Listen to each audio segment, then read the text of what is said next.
13-cü suala baxırıq. Deyir ki, tənliyinin kökləri fərqi 2-dir. Q-nu tapın.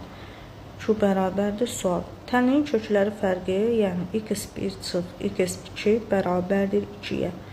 Biz isə bilirik ki, çevrilmiş kvadrat tənlik olduğuna görə və Viet teoreminə görə köklərinin cəmi neçəyə bərabərdir? Köklərin cəmi 4-ə bərabərdir. Yəni, -4-dürsə, müsbət 4 kimi götürürük. O zaman yazıram x1 üstəgəl x2 bərabərdir müsbət 4.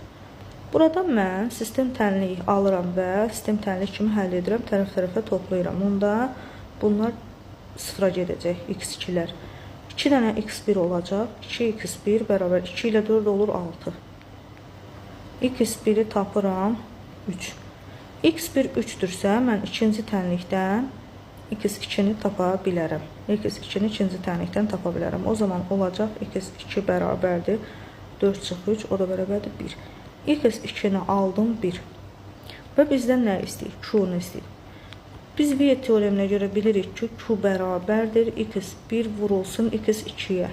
O zaman Q bərabərdir x1-imiz 3, x2-miz 1-dir. Bu da bərabərdir 3 vur 1, 3. Cavab oldu B variantı.